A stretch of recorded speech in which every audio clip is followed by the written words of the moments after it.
ہمارے پاؤں کی چاپ سن کر اس نے رباب پرے رکھ دیا اور چہرے سے بکھرے ہوئے بالوں کی لٹیں ہٹائیں۔ آہ، کیا بتاؤں وہ کس قدر حسین تھی۔ حسن کی تجلیوں سے ہماری آنکھیں پھٹی کی پھٹی رہ گئیں۔ اس کی نورانی جھلک سے گمان ہوا جیسے چاند یکایک کالی بدلیوں سے نکلا ہو۔ اس کی سرخ اور سفید رنگت، اس کے خشک حالی ابروؤں کے نیچے بڑی بڑی مست آنکھوں سے میخانوں کی بستیاں آباد تھیں۔ اس کے گیسوں سے میسور کی دعا لپٹی ہوئی تھی۔ اس کا گال اور درخشاں چہرہ آفتاب کو شرما رہا تھا اور گداز بازوؤں میں رائیگی سوئی ہوئی تھی۔ غرض یہ کہ ہر لحاظ سے وہ تخلیق کی پہلی سحر معلوم ہوتی تھی۔ وہ سرخ پشمینے کا ایک لمبا پیرہن پہنے ہوئی تھی اور سر پر سرخ رنگ کا ہلکا پھلکا رومال اوڑھ رکھا تھا، جس کے نیچے سے شبرنگ بال کمر تک لٹکتے ہوئے نہایت بھلے معلوم ہوتے تھے۔ اس کے کمرے میں بندھا ہوا سیاہ ریشمی ٹپکا اس طرح تھا جیسے سندل کے درخت کے ارد گرد مایا ایسے بے مثل حسن دیکھ کر ہمارے دل پہلوؤں میں دھڑکنے لگے۔ اور اس زمردیں خطا کی لال پری تھی یا سرخ بہوٹی؟ ہم نے مختصر لفظوں میں اسے اپنے خیالات سے آگاہ کیا۔ پہلے تو وہ چند منٹ تک ہمیں تعجب سے دیکھتی رہی، پھر معصومانہ انداز میں مسکرائی۔ اس کی مسکراہٹ سے ہم سب کے مزمل چہرے کھل گئے۔ وہ ہمیں دو منزلہ جھونپڑے کے اندر لے گئی۔ ایک بڑے کمرے میں پھولدار اور خوبصورت گدے بچھے ہوئے تھے اور کھونٹیوں کے ساتھ جا بجا پھولدار نباتات کی لمبے لمبے ہار لٹک رہے تھے۔ وہ مینڈیوں کی طرح پر گوندے گئے تھے۔ قضیے کے کمرے کے ہر ایک طرف صاف ستھری اور کرینے سے رکھی ہوئی تھی۔ وہ ہمارے لیے کھانا لینے گئی اور ہم اس کی بات آپس میں باتیں کرنے لگے۔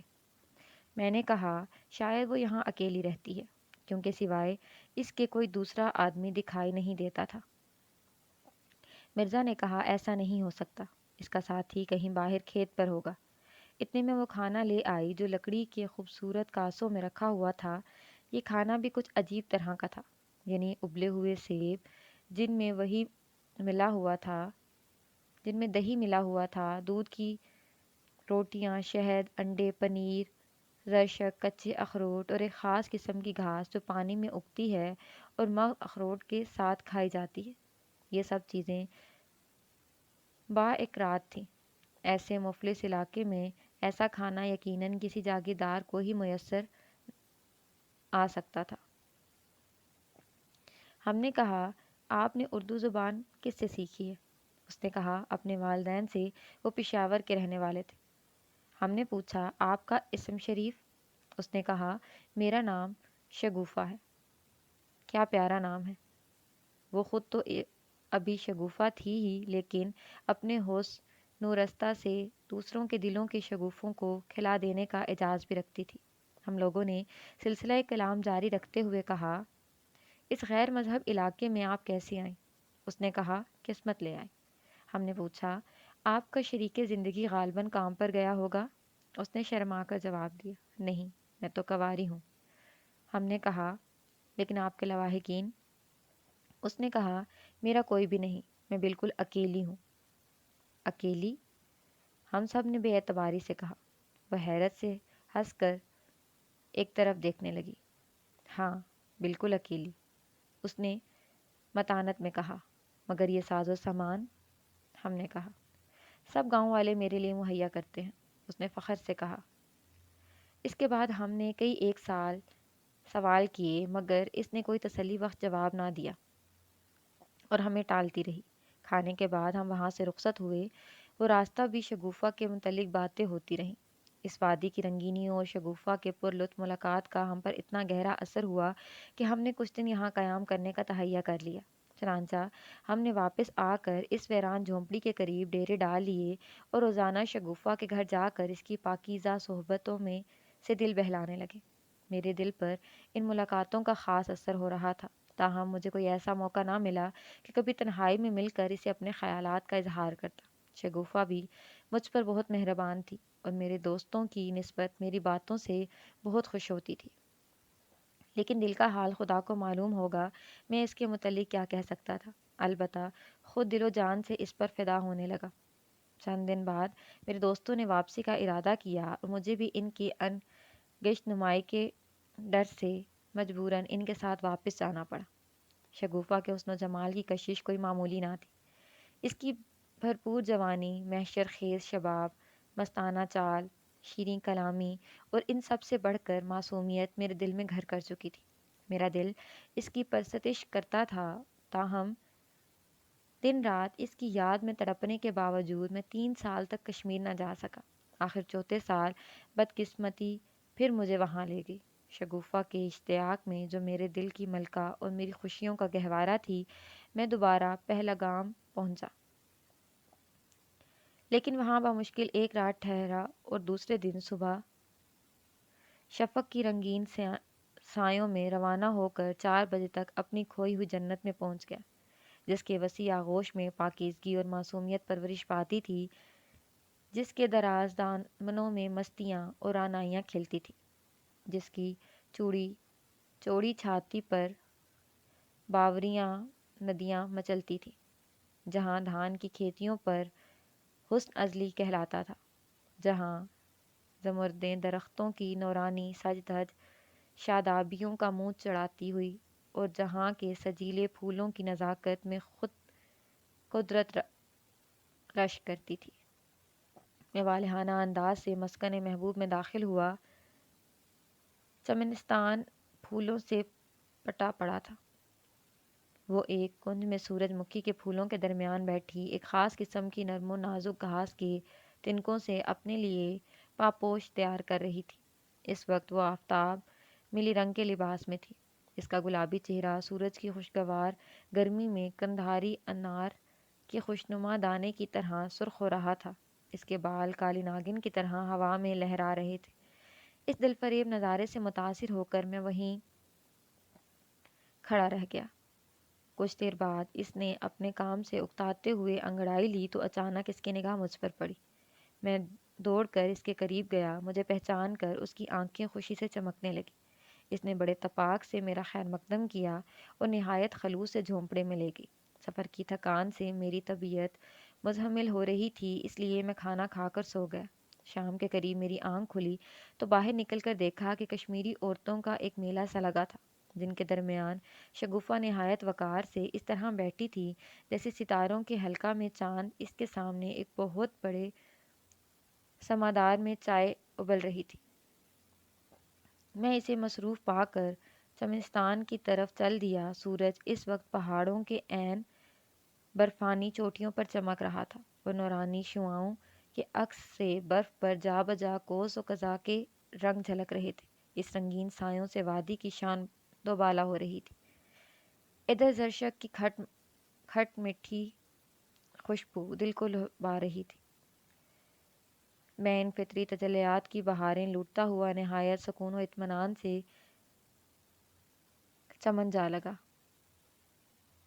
اسی حالت میں جبکہ میں چکر کاٹ کر زرشک کی بیلوں سے گزر رہا تھا کہ سامنے مجھے ایک خرقہ پوش کشمیری کھڑا دکھائی دیا، جس نے کشمیری زبان میں آہستہ سے کہا، یہاں سے بھاگ جاؤ۔ میں نے حیرانی سے کہا، کیوں؟ اس نے کوئی جواب نہ دیا اور بھاگ گیا۔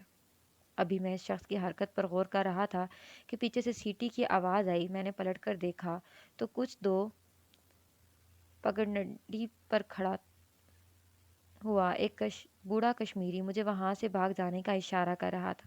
میں اس کی طرف بڑھنے لگا مگر اس نے اشارے سے مجھے روک دیا اور پھر جھونپڑے کی طرف اشارہ کر کے اس نے انگلی اپنے لبوں پر رکھ لی، جس کا مطلب ظاہر تھا کہ خاموش رہو، وہ سن لے گی۔ ان لوگوں کی ایسی حرکات نے مجھے ڈرا دیا۔ میں نہ سمجھ سکا کہ یہ لوگ مجھے کس خطرے سے آگاہ کرتے ہیں۔ اتنے میں سورج کی سنہری شعاعیں ایک ایک کر کے روپوش ہو گئی۔ جنگلی درخت، خوش رنگ پھول، پہاڑ، کھیت، بیل بوٹے، غرض یہ کہ ہر ایک چیز سہم کر رات کی تاریک دامن میں سونے لگی، مگر میں عالم استحجاب میں وہیں کھڑا رہا۔ یکایک کسی نے میرے کندھے پر ہاتھ رکھا۔ میں نے چونک کر دیکھا، وہ اپنے قریب ایک بوڑھی عورت کو کھڑا پایا جس نے مجھے کشمیری زبان میں کہا، تم یہاں کیوں آئے ہو اور کہاں سے آئے ہو؟ میں نے جواب دیا، میں پنجابی ہوں اور سیر و سیاحت کی غرض سے آیا ہوں۔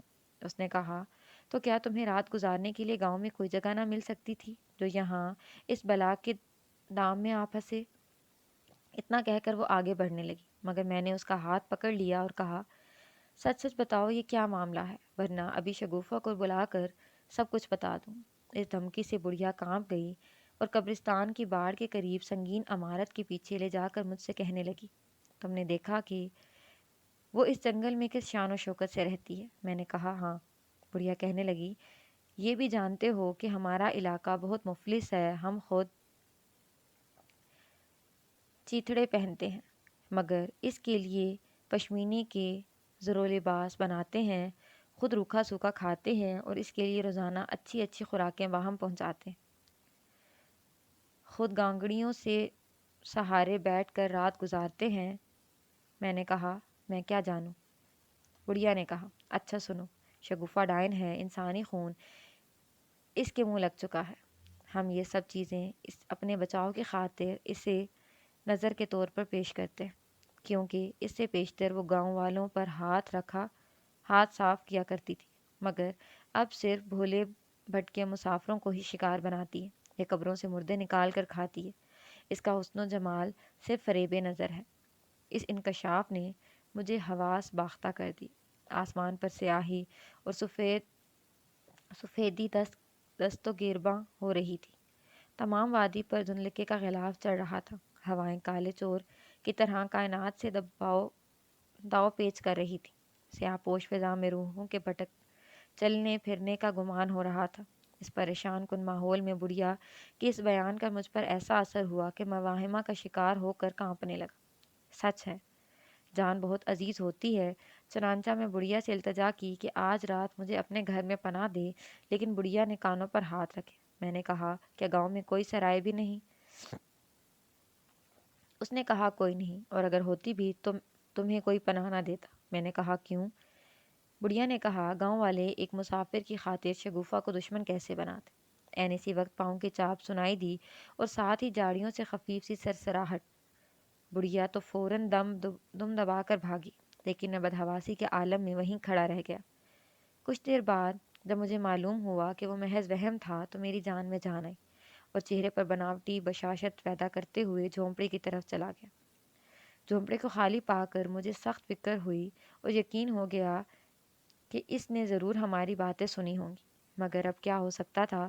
میں چپ چاپ کمرے میں بیٹھ گیا۔ اسی اثنا میں وہ اندر داخل ہوئی اور سست انداز سے کھانا لائی اور نہایت خاموشی سے میرے سامنے رکھ دیا۔ اس کے اس رویے سے میں بہت پریشان ہوا اور اس سے گل مل کر باتیں کرنے لگا، مگر اس نے کچھ توجہ نہ کی اور ٹالنے کی غرض سے اٹھ کر میرا بستر تیار کرنے میں مصروف ہو گئی۔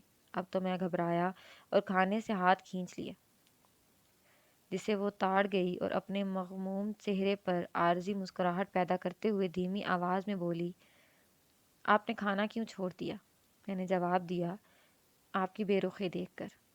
میرے اس جواب پر اس نے سر جھکا لیا اور اس کی شرابی آنکھوں سے اس طرح آنسو برسنے لگے جیسے ساون بھاؤ کی جھڑی۔ خدا جانے اتنے بڑے بڑے شفاف اور نورانی آنسو اس نے کہاں جمع کر رکھے تھے۔ میں حیران رہ گیا، مگر فوراً ان مست آنکھوں سے نکلنے والے آنسوؤں نے ایک اعجاز دکھا کہ میرے تمام شکوک اس کے دل فریب روح میں بہہ گئے۔ میں اپنی غلطی پر سخت نادم ہوا اور اس کا بھولا بھالا چہرہ دیکھ کر میرا دل موم ہو گیا۔ شگوفہ، میں تم سے محبت کرتا ہوں، میں نے ٹوٹے پھوٹے جملوں میں کہا۔ وہ خاموش رہی۔ میں نے دوبارہ یہی الفاظ دہرائے، لیکن تمہاری محبت، میں نے رکتے ہوئے کہا اور پھر خاموش ہو گئی۔ لیکن کا کیا مطلب؟ شگوفہ، کیا تمہیں میری محبت ناپسند ہے؟ میں نے کہا۔ اس نے جواب نہ دیا اور کسی گہری سوچ میں ڈوب گئی۔ اس کی خاموشی سے میری بے قراری دم بدم بڑھنے لگی، مگر وہ کسی ایسے خیال میں محو تھی جیسے اس کا اس دنیا سے کوئی تعلق نہیں۔ جلدی بولو شگوفہ، اب میں صبر نہیں کر سکتا، میں نے منت کرتے ہوئے کہا۔ لیکن تمہاری محبت ناجائز ہے، اس نے آہستہ سے جواب دیا۔ نہیں نہیں شگوفہ، میں کسی ناجائز محبت کا خواہش مند نہیں، میں نے کہا۔ میں تو تمہیں شریک زندگی بنانا چاہتا ہوں۔ ہاں، میں نے سمجھا، مگر میرے اور تمہارے درمیان ایک خلیج حائل ہے، اس نے کہا۔ خلیج کیسی؟ میں نے پوچھا۔ شگوفہ نے جواب دیا، مذہب۔ تو کیا تم مسلمان نہیں ہو؟ میں نے تعجب سے کہا۔ لیکن مسلمانوں میں تو کئی فرقے ہوتے ہیں، شگوفہ نے جواب دیا۔ نہیں، مسلمان سب ایک رشتے میں منسلک ہیں۔ فرقہ داری ہمیں ایک دوسرے سے جدا نہیں کر سکتی، میں نے فیصلہ کن لہجے میں کہا۔ مگر میں اپنے فرقے کے قوانین کسی صورت میں بھی نہیں توڑ سکتی، شگوفہ نے متانت سے جواب دیا۔ اچھا تو مجھے بھی اپنے فرقے میں شامل کر لو۔ کیا تم ایسا بھی نہیں کر سکتی؟ میں نے منت سے کہا۔ وہ ایک لمبے سکوت کے بعد بولی، ہاں ایسا ہو تو سکتا ہے، بشرط یہ کہ پہلے میرے فرقے میں شامل ہونے کی رسوم ادا کرو۔ چنانچہ میں نے منظور کر لیا۔ آدھی رات کا وقت تھا، چاند کی کرنیں زیتون کے چراغ کی لو سے آنکھ مچولی کھیل رہی تھی، بال چھل کی نشیلی خوشبو سے مستی برس رہی تھی۔ میں کمرے میں اکیلا بیٹھا اپنی قسمت کے آخری فیصلے کا انتظار کر رہا تھا۔ اتنے میں شگوفہ اندر آئی۔ اس نے سیاہ کم خواب کا لباس پہن رکھا تھا اور سیاہی موتیوں کے زیورات نورانی جسم کی زینت بنا رکھے تھے۔ یہ سوگوار علامت دیکھ کر میں نے آزادگی سے کہا، شگوفہ، شب عروسی کے لیے کالا لباس بہت منحوس ہے۔ شگوفہ نے کچھ جواب نہ دیا اور نہایت خاموشی سے میرے قریب بیٹھ کر حسرت ناک نگاہوں سے دیکھتے ہوئے کہنے لگی، اچھا تمہیں میری شرط منظور ہے؟ بعد میں پچھتاؤ گے تو نہیں؟ میں نے کہا، ہرگز نہیں، کولے مردہ جاندار۔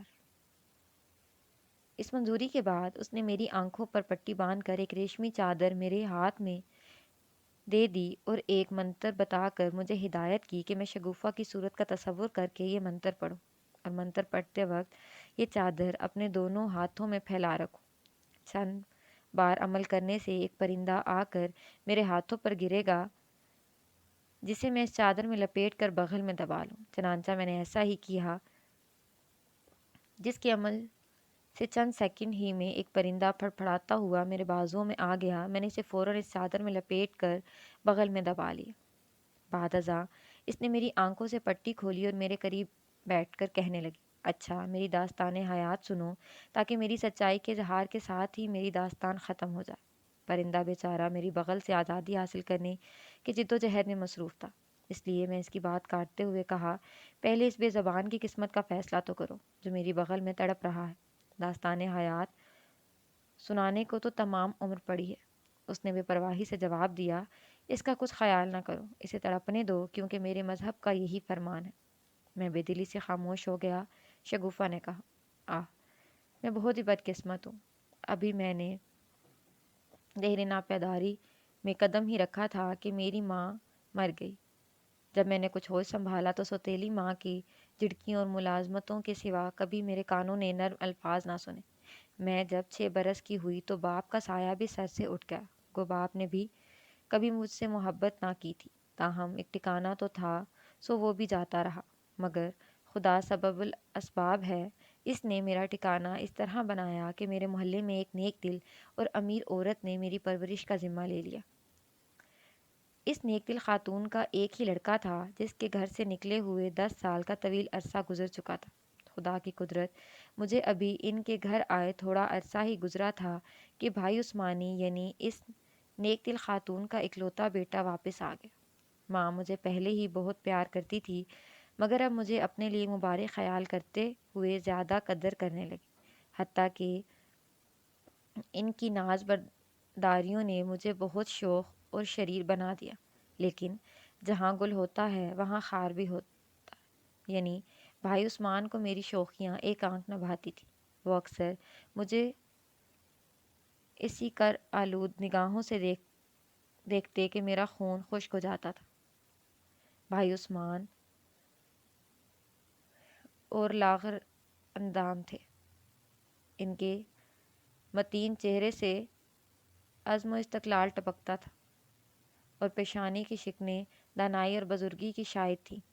اس کی عمر 30 سال کے قریب تھی، طبیعت بھی حکومت کا مادہ تھی۔ وہ اپنی ہر جائز و ناجائز بات منوانے کے عادی تھے۔ بھائی عثمان نے ماں کو بتایا کہ وہ کشمیر کے علاقہ میں ایک دور دراز وادی میں 10 سال تک مقیم رہے اور آئندہ بھی اپنی زندگی وہیں گزارنے کا ارادہ رکھتے ہیں۔ ماں نے ہرچند منع کیا مگر وہ نہ مانے، بلکہ ماں کو بھی اپنے ساتھ لے چلنے کا اصرار کرنا شروع کر دیا۔ آخر کار ماں کو انہوں نے رضامندیاں مجبور کر لیا۔ اس طرح ہمارا 8 افراد کا قافلہ اس وادی میں پہنچا، یعنی ایک بھائی عثمان، دوسری میں، تیسری ماں، چوتھا اندھا چچا، 2 بوڑھی خادمائیں اور ملازم۔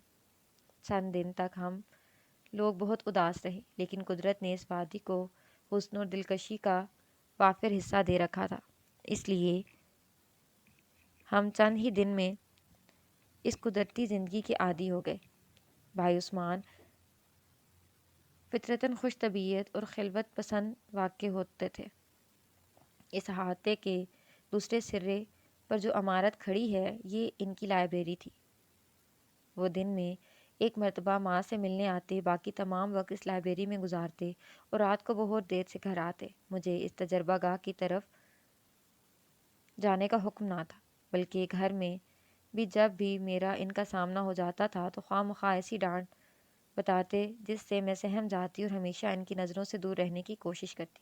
دن گزرتے گئے، میری ماں نے مجھے اردو فارسی کی کتابیں پڑھائیں اور تھوڑا بہت لکھنا بھی سکھایا، لیکن بس قسمتی نے ساتھ نہ چھوڑا۔ جب میں 12 سال کی ہوئی تو ماں نے انتقال کیا۔ تھوڑے عرصے بعد چچا بھی مر گیا اور پھر 2 ملازم اور ایک خادمہ بھی ایک کے بعد دیگرے ہمیشہ کے لیے داغ فارقت دے گئے۔ اب بھائی عثمان کے علاوہ صرف میں اور بوڑھی خادمہ گھر میں باقی رہ گئے۔ بھائی عثمان بدستور اپنی لائبریری میں رہتے تھے، گو اب انہوں نے اپنی سخت گیری سے ہاتھ اٹھا لیا تھا، مگر میں منہ بھی نہ لگاتے تھے۔ میں مجبوراً تنہائی کی زندگی بسر کرتی رہی۔ آخر جوں جوں میری عمر بڑھتی گئی، مجھے احساس ہونے لگا کہ میں اس گھر میں غیر ہوں، اور اسی وجہ سے بھائی عثمان مجھ سے کھچے کھچے سے رہتے ہیں، حالانکہ میری ذات سے کبھی انہیں تکلیف نہیں پہنچی۔ عمر کے ساتھ حوصلہ بھی پیدا ہو جاتا ہے، چنانچہ میں نے تہیہ کر لیا کہ آج ضرور بھائی عثمان سے اس شدید اور نامعلوم نفرت کی وجہ دریافت کروں گی۔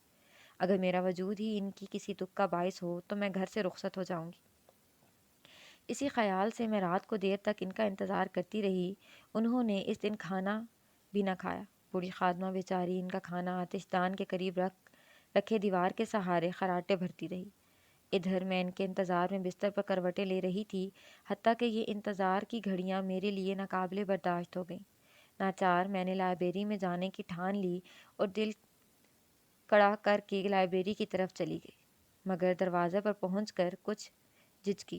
بھائی عثمان نے خفگی کے خیال سے کانپ گئی، تاہم میں نے فوراً ہی اپنے دل کو مضبوط کیا کہ بھائی عثمان بھی تو آخر انسان ہی ہے، کوئی ہوا تو نہیں۔ میں نے دستک دینے کے ارادے سے دروازے کی طرف ہاتھ بڑھایا تو دروازے کا پٹ ہاتھ لگتے ہی کھل گیا۔ میں بھوکلا کر پیچھے ہٹی۔ میرا خیال تھا کہ ابھی بھائی عثمان اپنی بھاری بھرکم آواز میں للکار کر کہیں گے کون ہے، لیکن جب خلاف امید کوئی آواز نہ آئی تو میں نے جھانک کر اندر دیکھا۔ کمرہ خالی تھا۔ میں چپکے سے اندر داخل ہوئی، موم بتی جلا رہی تھی۔ میز پر کتابیں بے ترتیبی سے بکھری ہوئی تھی۔ قریبی بھائی عثمان کی ٹوپی پڑی تھی اور کوٹ ایک طرف کھونٹی پر لٹک رہا تھا۔ کمرے میں کسی دوا کی ہلکی ہلکی بو پھیل رہی تھی۔ میں حیران تھی کہ بھائی عثمان ایسی بے سر و سامانی سے کہاں جا سکتے ہیں۔ یکدم میری نظر دیوار سے لگے ہوئے ایک بڑے خطہ پر پڑی جو مجھے کچھ عجیب سا معلوم ہوا۔ میں نے غور سے دیکھا تو اس پر لکھی ہوئی سطروں میں حروف کی بجائے اعضاء کی صورتیں دی گئی تھیں، مثلاً کان، ناک، آنکھیں، زبان، دانت، دل، معدہ، تلی، کلیجہ، پھیپھڑے، گردے وغیرہ۔ ہر ایک عضو کی تصویر کی عبارت کے طریقے پر سطریں لکھی گئی تھیں۔ نہ جانے یہ کون سی زبان تھی۔ میں دیر تک اسے سمجھنے کی کوشش کرتی رہی، مگر کامیاب نہ ہوئی۔ قریبی ایک الماری تھی جس کا ایک پٹ کھلا ہوا تھا۔ اتفاقاً میری نظر اس کے اندرونی حصے تک پہنچی۔ یہ الماری دراصل ایک چھوٹا سا صندوق نما کمرہ تھا جس کے اندر ایک زینہ تھا جو نیچے گہرائی میں جا رہا تھا۔ مجھے خیال آیا کہ ہو نہ ہو ضرور بھائی عثمان نے اپنی تفریح کی کوئی جگہ بنا رکھی ہے، لہٰذا یہ اسرار کھولنے کے لیے میں دبے پاؤں نیچے اترنے لگی تو بہت ہی سیڑھیاں اترنے کے بعد کچھ روشنی دکھائی دی۔ گہرائی میں ایک چھوٹا سا تہخانہ تھا جس میں عجیب قسم کی روشنی ہو رہی تھی۔ سیڑھیوں کے قریب ہی لکڑی کا ایک بڑا سا شیلف پڑا تھا جس میں پتھر کے بڑے بڑے مرتبان اور ٹین کے بڑے بڑے ڈبے رکھے ہوئے تھے۔ میں رینگتی ہوئی اس شیلف کے پیچھے چھپ گئی اور شیلف کے کونے میں جھانک کر اندر کا نظارہ کرنے لگی۔ تہخانے کے کونے میں آگ جل رہی تھی اور آگ کا رنگ بالکل سنہرا تھا اور یہ تہخانہ دھوؤں سے بھرا ہوا تھا، مگر اس دھوئیں سے دم گھٹنے کے بجائے اس طرح کی فرحت حاصل ہو رہی تھی۔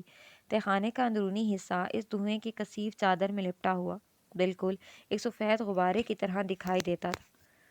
میں اس غبارے میں سامنے لکڑی کا ایک بڑا سا میز رکھا تھا جس سے پھولوں کی سیج بچھی ہوئی تھی اور اس سیج میں کوئی سفید چادر اوڑھے سو رہا تھا۔ سونے والے کی طرف 2-3 شیشے کے پیالے پڑے ہوئے تھے جس میں کوئی سیاہ سی چیز پڑی ہوئی ہل رہی تھی۔ کونے کے قریب ہی آگ کے تھوڑی دور دیوار کے ساتھ ویسا ہی ایک کتا لٹک رہا تھا جیسا کہ میں اوپر ابھی دیکھ کر آ چکی تھی۔ اس کتا کے سامنے بھائی عثمان بت بنے کھڑے تھے، ان کی پشت میری طرف تھی۔ یکلخت وہ میز کی طرف پلٹے تو ان کے ہاتھوں میں پھیپھڑوں سمیت ایک کلیجہ دکھائی دیا جو انہوں نے سانس والی نالی کے اوپر والے سرے سے پکڑ رکھا تھا۔ اسے دیکھ کر میرا دل دھک دھک کرنے لگا۔ میں بھاگ جانا چاہتی تھی مگر طاقت نے جواب دے دیا اور شیلف کے سہارے بیٹھی ہوئی سب کچھ دیکھتی رہی۔ بھائی عثمان کے ہاتھوں میں پڑا ہوا کلیجہ پوری طرح کانپ رہا تھا، جیسے انہوں نے شیشے کے خالی پیالے میں ڈال دیا، اور اس کلیجے کی حرکت اس قدر بڑھ چکی تھی کہ اچھل اچھل کر پیالے سے باہر نکلنا چاہتا تھا۔ بھائی عثمان نے اب جیب سے گھڑی نکالی اور دیر تک اس کی حرکت کا گھڑی کی رفتار سے مقابلہ کرتے رہے۔ اس کے بعد وہ آہستہ آہستہ سونے والے کے سرہانے پہنچے، اس کے منہ پر سے کپڑا ہٹا کر اس پر جھک گئے اور بہت دیر تک اسے دیکھتے رہے۔ وہ بھی آہستگی سے اس کے جسم پر ہاتھ پھیرتے، کبھی ہلکی ہلکی جنبش دے کر اسے جگانے کی کوشش کرتے، مگر سونے والے نے کوئی حرکت نہ کی۔